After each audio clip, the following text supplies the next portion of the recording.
Në Hormov u zhvillua sot një ceremoni përkujtimore me rastin e 29 prillit në nderim të 217 të rënëve që u vranë gjatë masakrës së vitit 1914 nga forcat greke.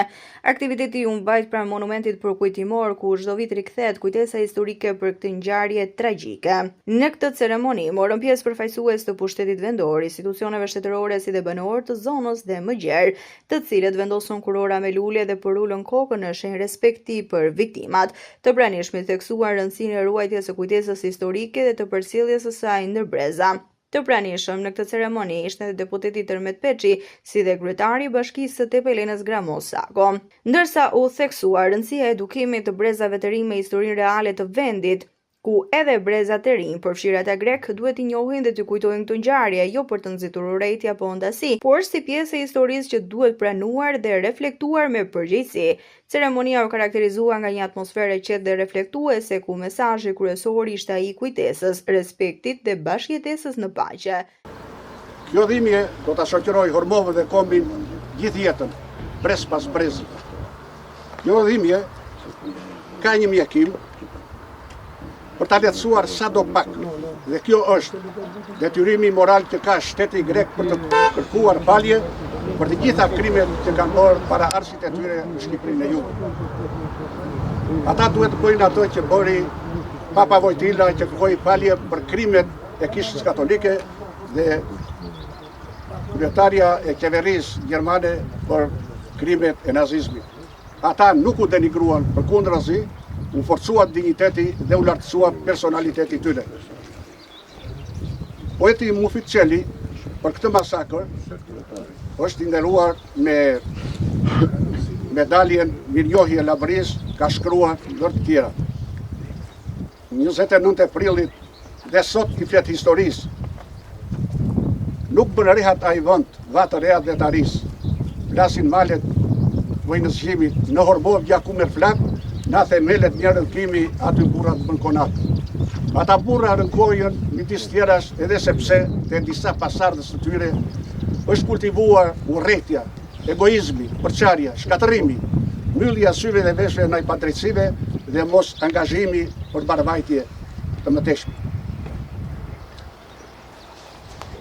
Ata burra rënkojën sepse u sabotua ndërtimi i këtij memoriali, për të cilin u angazhuan shumë atletare patriot në të gjitha trevat shqiptarëse dhe diaspora, me në krye atletarën Aristotel Petro, Veçan Sotaj e Marin Mema.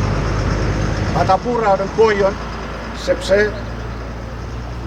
disa shërbëtorë të caktuar në klane neo-shoviniste manipuluan këtë motivacion të masakrës, duke trajtuar atë dhe gjakun e këtyre 217 burrave. Heqja e plakatës origjinale dhe vendosja e plakatës të manipuluar për bën krim dhe organet ligjzbatuese qëndrojnë indiferent dhe nuk i vënë përpara përgjegjësisë penale shkaktarët e krimit. Nga ky takim homazh i kërkojmë Bashkisë Tepelenë që sa më parë ta heq këtë plakatë të krimit dhe të vendos plakatën e re me motivacionin original, i cili është më 29 prill 1914, shovinistët grek në manastirin e Kodrës masakruan 217 burrat pafajshëm Hormovit. Për zbatimin e kësaj problematike, të cilën duhet ta njeh kryepleksia e fshatit brenda muajit qershor, duhet të gjojë zgjidhje. Edhe një herë u falenderoj për pjesëmarrjen, lavdi martirëve, qoftë i përjetshëm kujtimi i tyre. Jemi këtu për të përkujtuar 217 martirët e Hormovës, të cilët u vranë në pabesi nga forcat e ushtrisë greke, të cilat mësyn jugun, ashtu siç përpara kishin mësyer Çamërinë dhe kishin bërë dhe aty krime të panumurta. dhe erdhën dhe këtu që të bënin ato ndryshimet e tyre, mirë po hormovitët i kishin dhënë besën Ismail Qemali dhe nuk ndryshuan as flamurin dhe as komsin dhe vendosën të qëndronin shqiptar dhe për këtë arsye 217 hormovit u masakruan. Kjo është një ngjarje që i takon vitit të hershëm 1914, pra 112 vjet më përpara, por që sigurisht është një ngjarje që ka kaluar dhe brezat e sotëm duhet ta kujtojmë për të mos u përsëritur historia.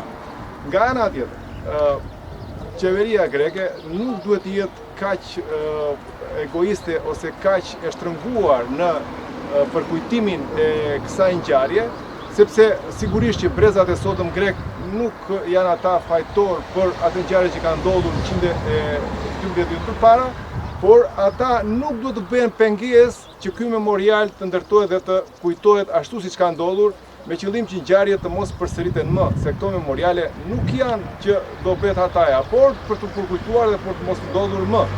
Kështu që grekët në këtë rast bëhen përsëri bashkëfajtor dhe pa qenë fajtor duke penguar memorialin. Ndaj ne si shqiptar i themi se ne me popullin grek jemi popull vëllezër, nuk kemi gjë të ndarë, i duam dhe na duan sepse kemi bashkëpunuar me ta, kemi dhënë e kemi marrë, kështu që ne si popull nuk kemi asnjë gjë. Qarqe të caktuara të qeverisë greke bëjnë këto stimulime dhe na sjellin në këtë situatë.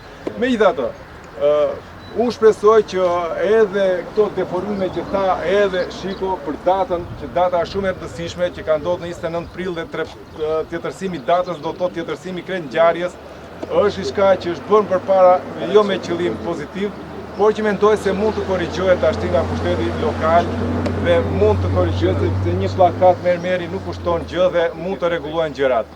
Unë ju falenderoj dhe të paharuar qofshin dëshmorët dhe martirët që kanë dhënë gjakun për të mbetur shqiptar.